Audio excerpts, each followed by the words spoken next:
Many years ago, on my first day in high school, I remember that my schedule began with an ESL class. That's English as Second Language class for those of you who are unfamiliar with the term. My family immigrated from Poland and I spoke very little English when I first enrolled in high school. In any event, there was this kid named Lucas in our class. He looked normal, nothing really stood out about him, but he did something which bothered me a whole lot. You see, I sat on the far left row and Lucas sat on the row next to mine. If I turned my head to the right, then Lucas was right there. We were only separated by an empty row.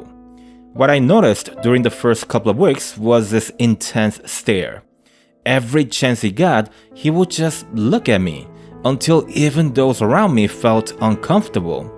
I could tell Lucas tried to be inconspicuous, but with time, everyone in class knew that he was creeping on me. I spoke to my mom about it one time and she told me that it wasn't a big deal, that he probably had a crush on me. She said that the boys would do that if they weren't confident enough to ask a girl out on a date. Her opinion was that Lucas was harmless, but little did she know that Lucas's stare would continue throughout the 4 years of high school. I was unlucky enough to have at least 2 classes with him on every semester during all of my high school years. The stares never stopped, and I really hated him by year 2. 2 days ago, I was on a bus on my way to work. Guess who I saw on the bus? Yeah, it was Lucas. 10 years after high school graduation, the peeping Tom was still alive and kicking. Not that I wish otherwise. I hated him to the core, but it's not like I wanted him to die, so whatever. But you know, old habits die hard. He recognized me right away and it was high school all over again. The bus ride is 20 minutes long, and in all that time, he didn't break his stare. Not once. The few times that I tried to send him a message by giving him an angry stare, they didn't do a thing to break his creeping. I've been seeing him a lot on the bus lately. Either he goes to work on the same line, or he saw me once and now he's stalking me again. I don't know what's what, but I can tell you that my plan to buy a car has been prioritized. I'm just not gonna allow high school to happen all over again. There's 3 of us in my family: mom, dad, and me. However, there were 4 of us only 5 years ago. I lost a brother in a car accident. His name's Dylan, and he was only 9 years old when he passed away. He would be 14 years old if he were alive today. I'm 2 years older than Dylan, so we would have been in high school together right now. That would have been great. I never quite got over my brother's death. I guess one never does, but I don't mean it in a normal sense. You see, lately, and we're talking about the happenings of the last 2 months, I've been seeing my brother in the family photos in which he isn't supposed to be in. What I'm saying is, I saw him in the photos taken after the dates that he had died. So picture this. We live in a 2-story house. We've got too many photo frames hung on the walls around the house. You'll find them in the living room, the kitchen, the staircase, and so on. It's basically impossible to walk 10 steps before you come across a photo somewhere in the house.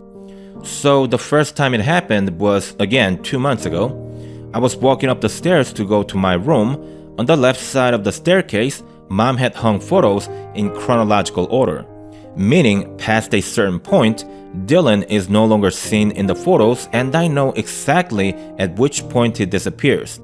That point is the photo of our family in Paris.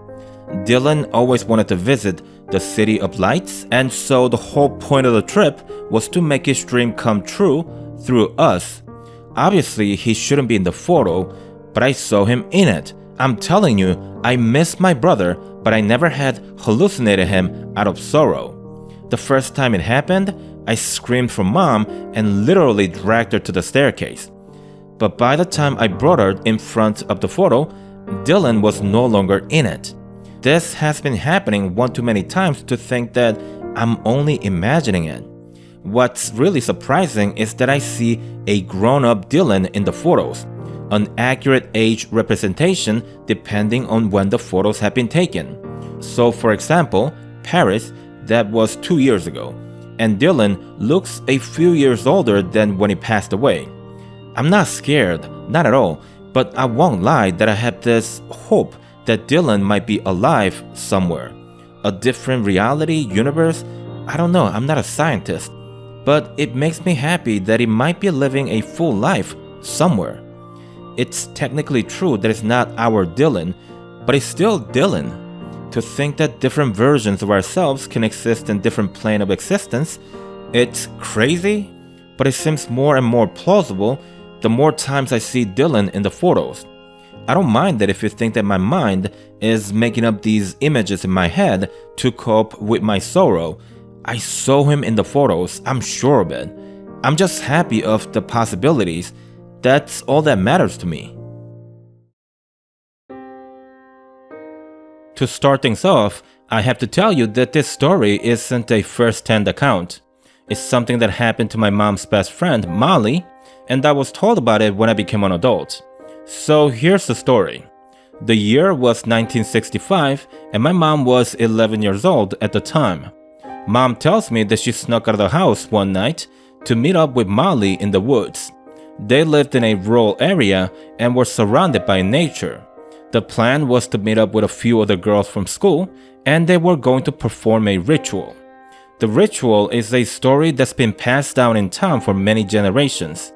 If you do it right, it supposedly spawns a spirit and you can ask it questions about your future. But if you don't follow the instruction to the T, then the ghost will take you with her to the afterlife. That's the short version of the story. The friends were to meet at the old abandoned manor deep in the woods. Walking there would take Mom and Molly about 20 minutes, but they weren't concerned because that place was like their backyard. They hung out there all the time. On the way, both Mom and Molly felt as though someone was following them. At first, they thought it was only one person, but as they continued walking, it soon became apparent that they were either followed by multiple humans or animals. They were 5 minutes out from the manor when Mom was struck in the back of her head with a stone about the size of a baseball. She screamed and fell down in pain. Then Molly panicked and ran off, leaving Mom to fend for herself. Mom says she saw Molly running and she lay on the ground in pain. Just seconds thereafter, she says 2 strangers began to chase after Molly. Pain be damned, that's when Mom just got up and began running toward her house. Mom says that she can't recall the 15 or so minutes of running she did to get home. She was hysterical and terrified. It may be that the severe trauma had made her block that memory. Nonetheless, she got home safely and woke my grandparents up so they could help Molly. Grandma called the police while Grandpa went out and gathered a few men in the neighborhood to search for the girls. Grandpa began searching the woods some half an hour before the police could even start the search effort. But they failed to locate Molly. When day broke, Mom got the news that the friends she was supposed to meet at the manor were safely back in their homes. Sadly, the same couldn't be said for Molly. She was gone and there was no lead to further expand the investigation. Molly still remains missing and the case went cold. Till this day, Mom has zero clue as to why the abductors chose to take Molly and not her, especially considering that she was in pain on the ground for easy pickings. Mom's grateful for how things turned out for her, but even after so many years, I sense that it was really painful for her to talk about it. I can understand now why she was so protective of me and my brother when we were young. I could have never imagined that such a tragic experience was the reason for it. I've been more attentive and caring towards Mom ever since I've learned of the incident. She still deals with depression and anxiety attacks. I don't know that she'll ever find true peace in her life, but I'm determined to help her continue pursue it. So, I don't know if this would be considered a glitch in the Matrix phenomena, or perhaps a premonition, but I guess you could be the judge of that. I normally drive to work, but I was on the bus the other day since my car was in the shop for repairs. I fell asleep in the middle of the bus ride, and actually had a dream about a red Chevy. It was one of those old Chevy pickups from the 60s. I watched a classic car TV show on cable the previous night. That's probably why I dreamt of it. Anyway, I woke up like 2 stops before mine and got off at my stop some 2 minutes later. Right after I got off, I was shook by this terrible sound of shattering glass and things scattering on the asphalt.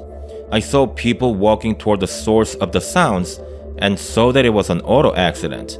It looked really bad. A sedan and a pickup truck had collided. The pickup truck had rammed against the driver's side door of the sedan, and the driver in the sedan didn't seem like he had survived the collision. Then suddenly it occurred to me, the pickup truck? It was the exact same model that I had seen in my dream, the same color too. I left the scene right away since I had to get to work. Others had already called 911 and I didn't need to be there anymore. In any event, I've been thinking about that a lot ever since it happened. Was it just a crazy coincidence? Was it a glitch in the Matrix thing? Or maybe, just maybe, could we sometimes get a peek of the future? An interesting thought, kinda spooky too. I used to get bullied a lot back in high school. I went through this terrible phase of acne, thus I lost all self-confidence and learned that people can smell weakness from a mile away. Bullies are like sharks that stalk the weak and injured. Needless to say, I met an ideal prey back in high school. Naturally, as fishes have evolved to swim in school to better protect themselves from predators, we, the bullied, did the same. After a year in high school, I was in a group of 4 friends who were not welcomed in any other circles. We were the outsiders, the unwanted, so we found solace in each other's company. One of those friends was named Abigail. We were all considered to be weird by others, but if you ask me, when it comes to weirdness, Abigail took the cake and she ate it too. Don't get me wrong, this isn't a bullied trying to bully another, just as unfortunate.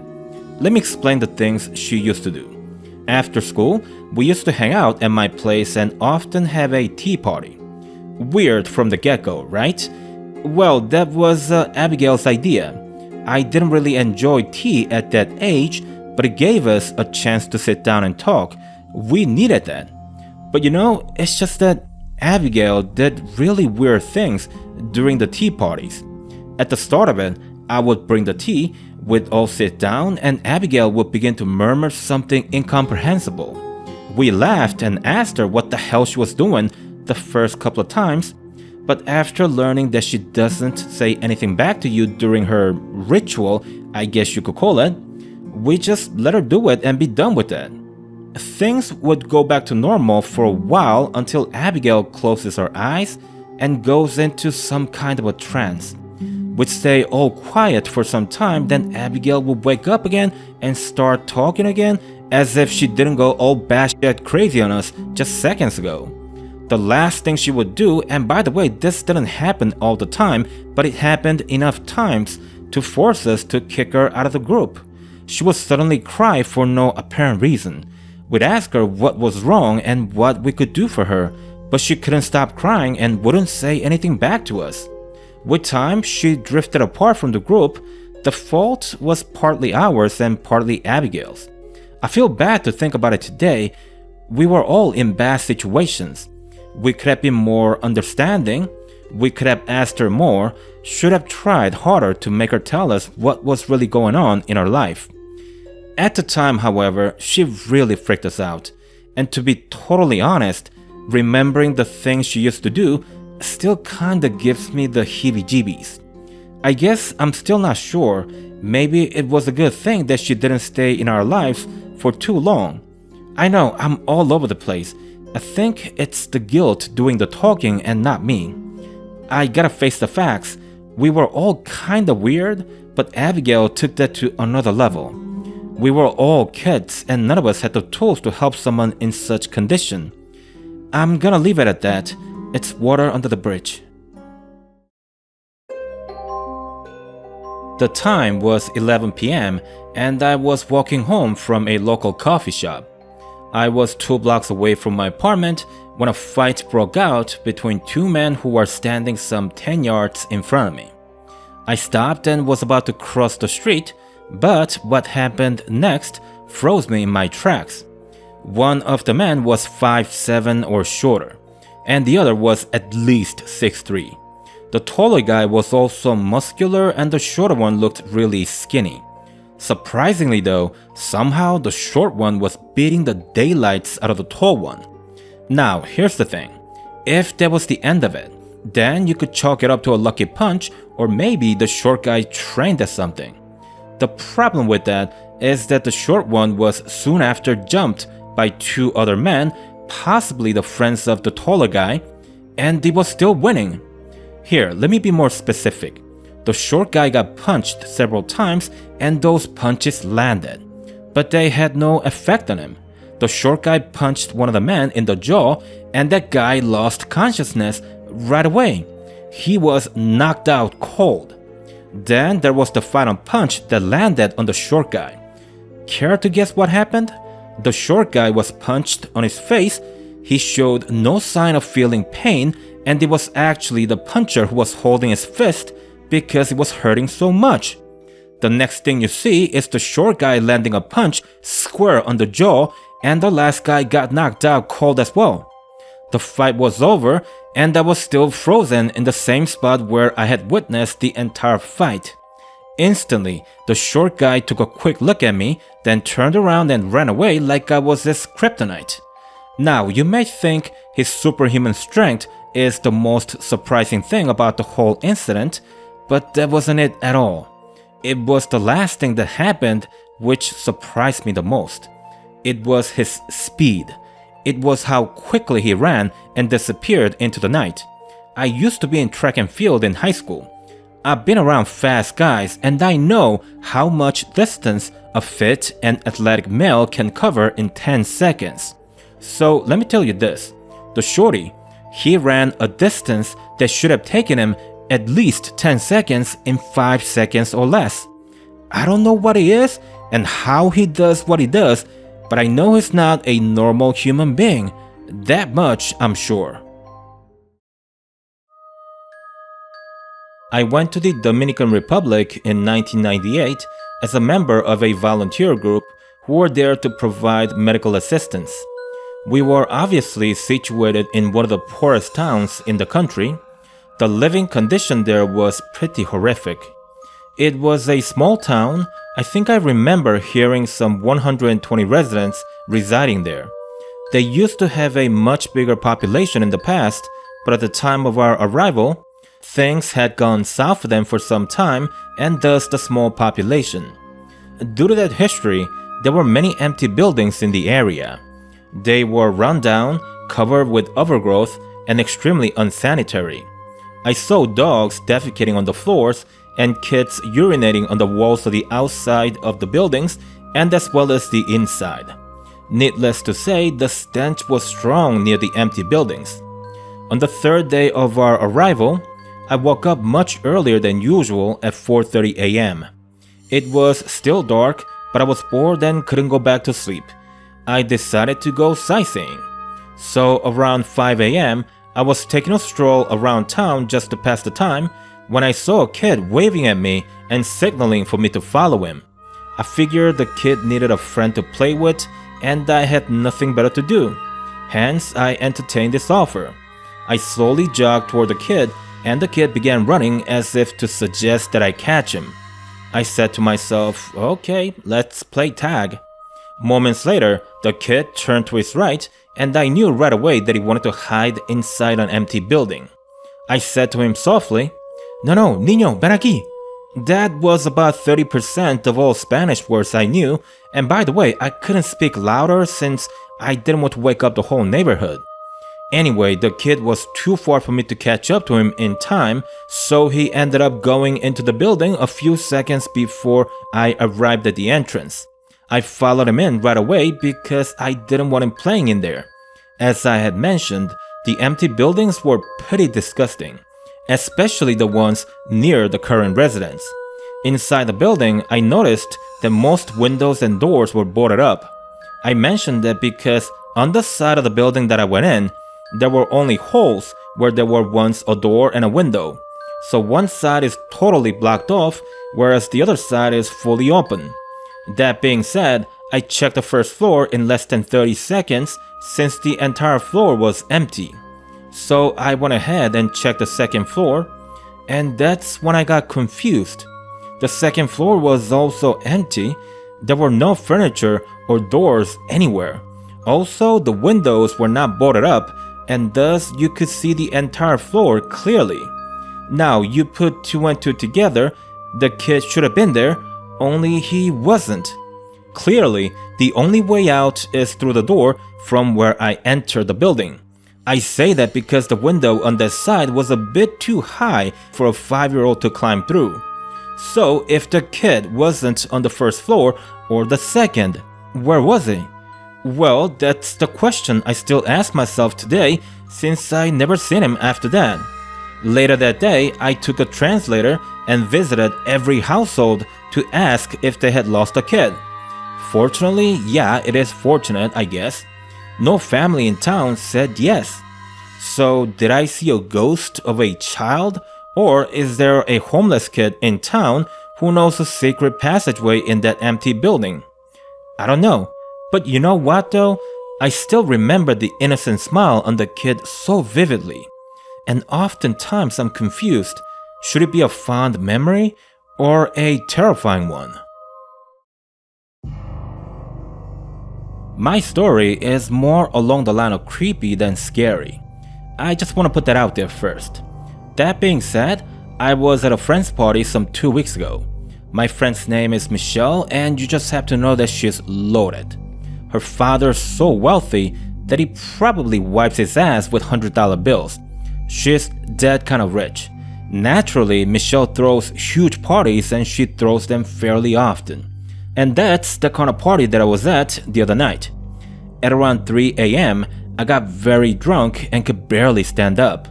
There was this enormous couch in one of the rooms, and the girl was already sleeping on it. I lie down below her feet because there was plenty of room, then I passed out in seconds. Sometime later, I heard someone breathing heavily, and the sound seemed to be coming from behind my head. I knew something wasn't right, but I was so drunk and tired that I just couldn't be bothered to get up and check. I went back to sleep again, but was awoken by the commotion in the room.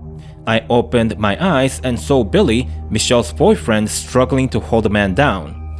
I began screaming, then Michelle came into the room screaming. The struggle continued for a few seconds until the stranger grabbed a bottle and smashed it on Billy's head. The bottle didn't break, and I think that's probably the reason why Billy was knocked out. The man ran out of the room, Michelle checked on Billy, and I called the cops right away. The bottle smasher was gone by then, just so you know. Anyway, Billy's brain came back online a minute later, and they explained to me why he fought the stranger. What happened was, the party got wrapped up at 5 in the morning. Billy was checking around the house to see who had stayed and who had left. When he came into the room that I was sleeping in, he saw that I was spooning with a guy. For a second, he thought I might have met someone at the party, but then he saw that another girl was passed out in the room and thought it strange that we wouldn't go to somewhere more private. For example, an empty room. So he walked toward us to get a closer look and saw that I was completely passed out. And all the while, the stranger was smelling my hair and rubbing my body with his hands. It was as if Billy's presence didn't even register in his brain. Thankfully, Billy intervened, and that's when the struggle began. God knows what might have happened if he didn't bother to make sure that the advance was unwanted. Even worse, unknown to me since I was passed out drunk. The perp was arrested the next day. He was caught on several security cameras installed around the house. 1 from the front door, 3 from the backyard, and from the last camera near the garage. He's currently serving a 6-month sentence. So, in the end, justice was served, but I think more importantly than that, I've learned a valuable lesson. Know your limits when drinking. Chugging down everything shoved in your face doesn't make you cool. It just leaves you vulnerable, and I might add, dumber than a doorknob. I gotta take you back 50 years to the 70s if I'm going to tell you my story. I was 12 at the time, and we are in 2019, so I'm pretty sure that I'm the oldest subscriber you've got. That being said, it was a Sunday in the summer. I remember that day like it was yesterday. I was in the house with mom, dad, my sister, and brother. Mom and dad were watching TV, and I was playing a board game with my siblings. Out of nowhere, we heard gunshots going off everywhere. We all froze like we were trapped in an ice cube, but Dad was something else. He bolted off his lazy boy, pushed Mom to the floor, then came running to us, literally tossed us all into a single pile, and put himself between us and the wall.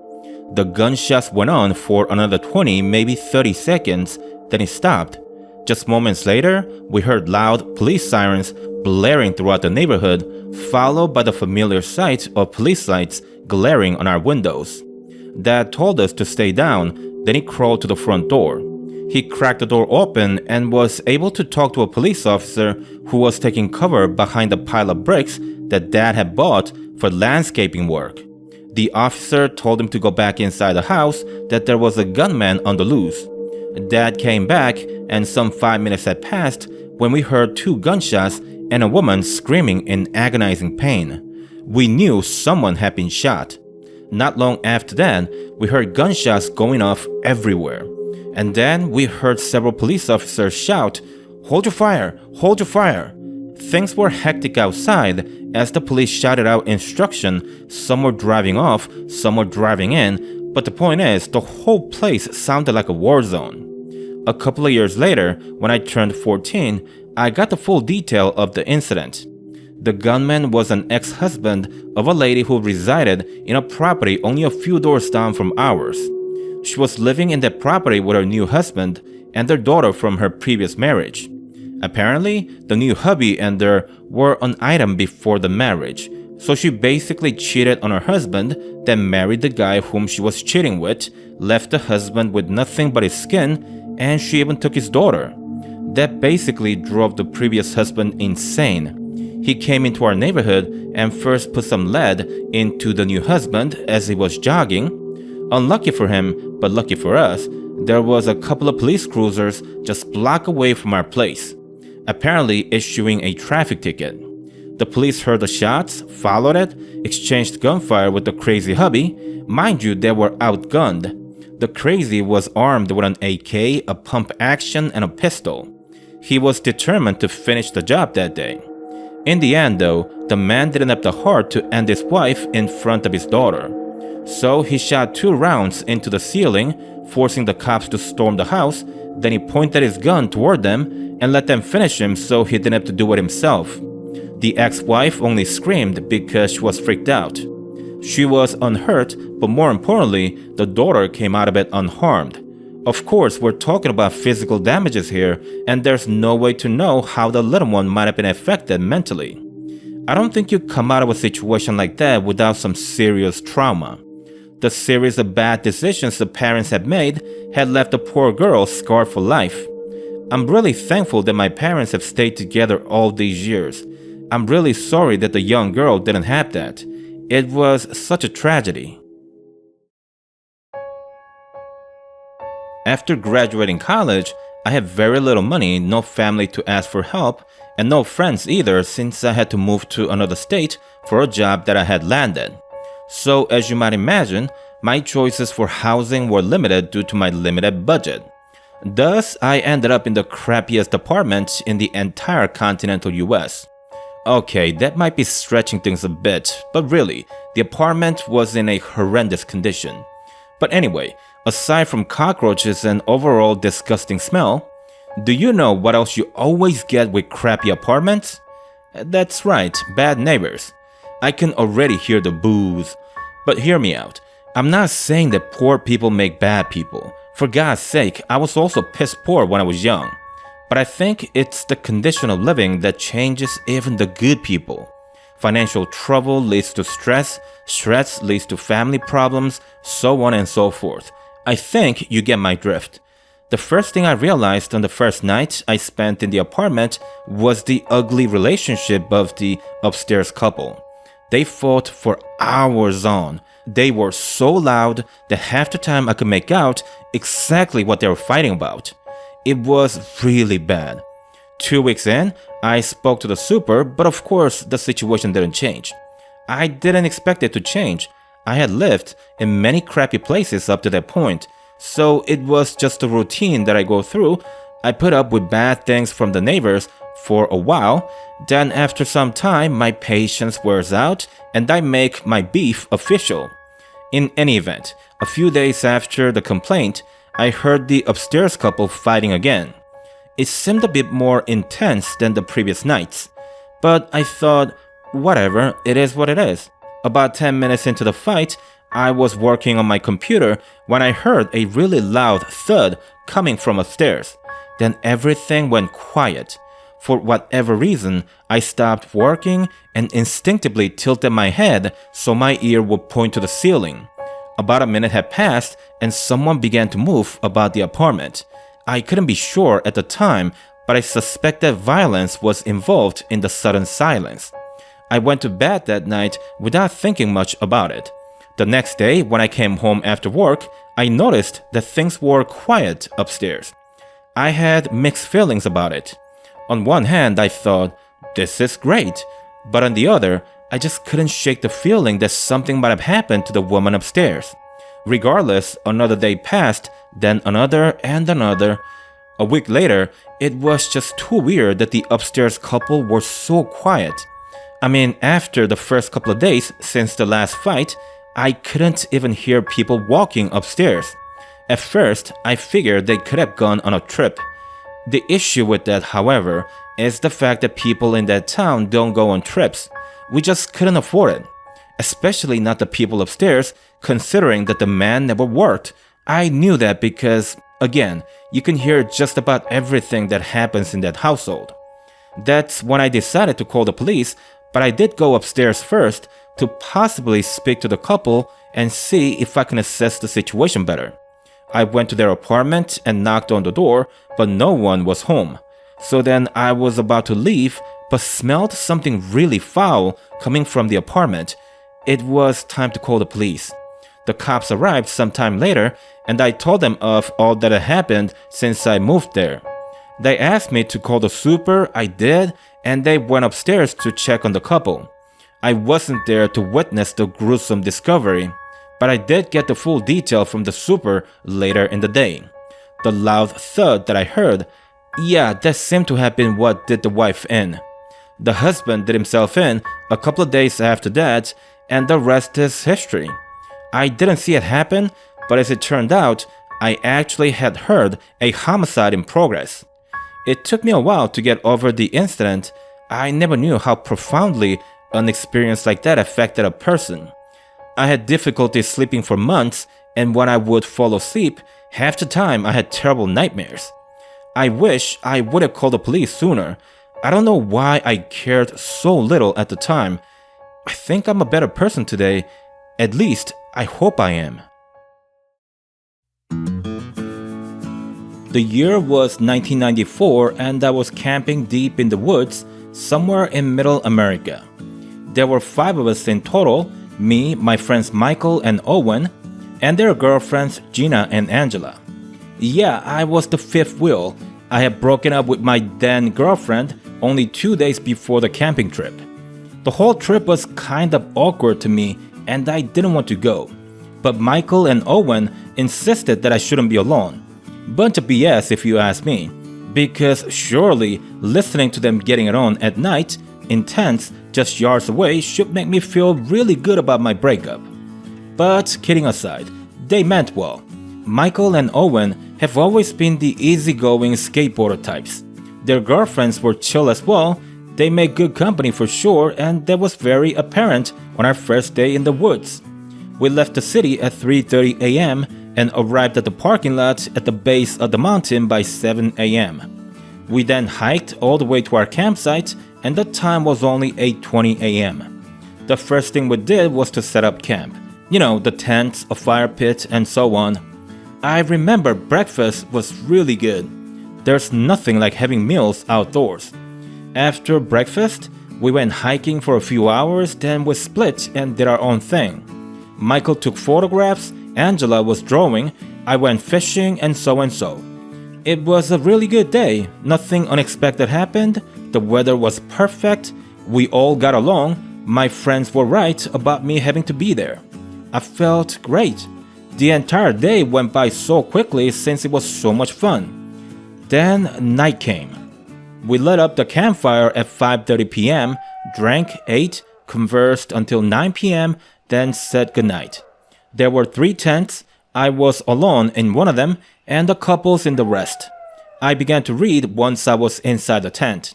I have sleeping problems. Normally it takes over an hour to fall asleep, but with a book, I cut that by about a half.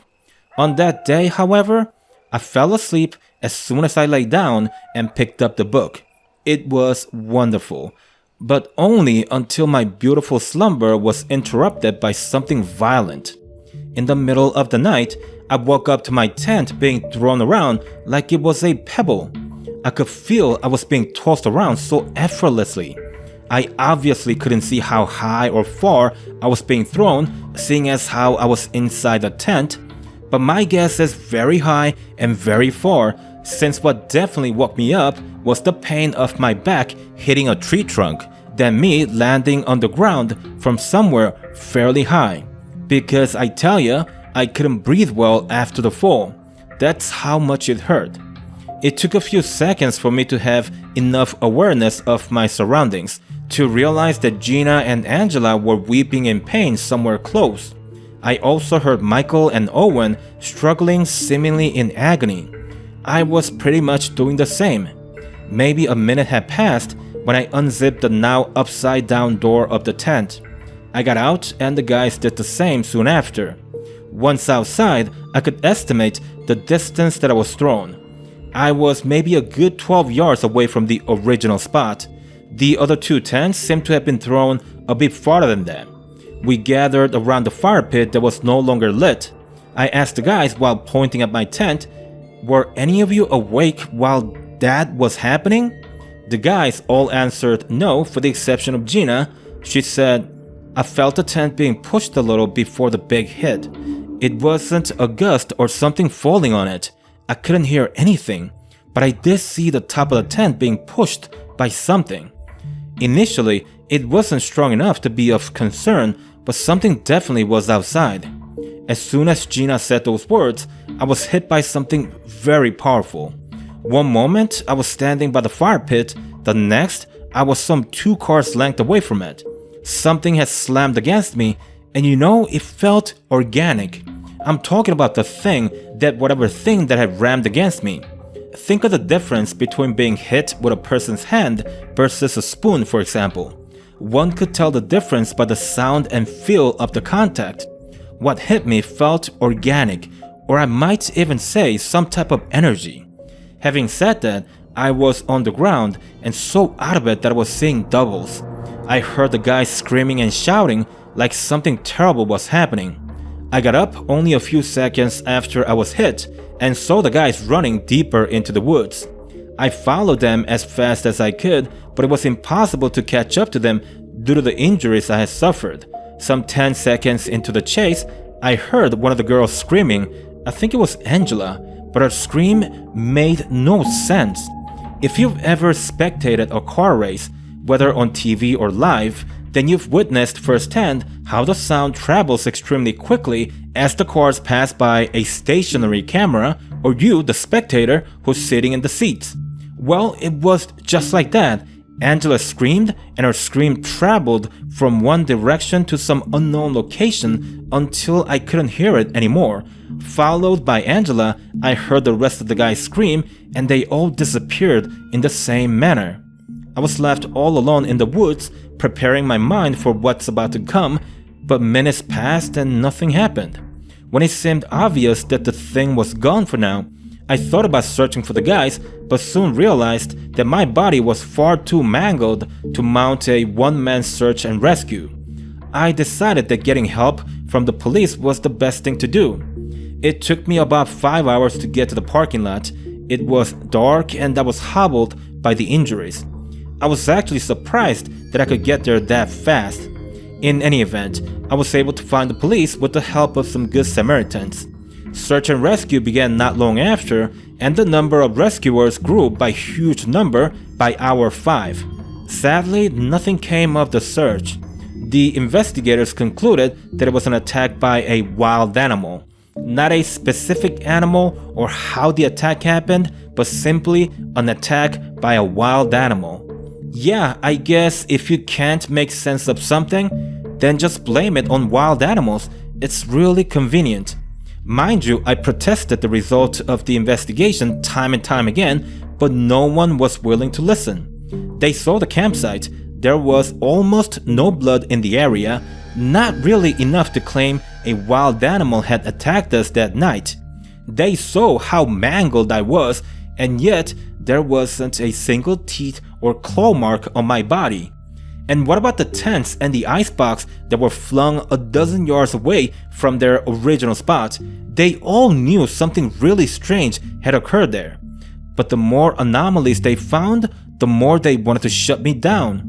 The search and rescue concluded a week after it started. They had found nothing. No clothes, body or body parts. Poof, my friends just vanished into thin air.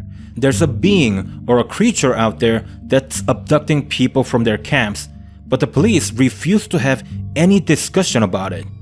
It doesn't matter anymore. I'll never find out what happened to my friends. I get scared being anywhere where there's more than 5 trees in close distance. Yeah, I hate nature. I'd rather end myself than to walk into a forest. Experience like mine would do that to you. And I'll end it right there. I've got nothing more to say about it. I just gotta live with this.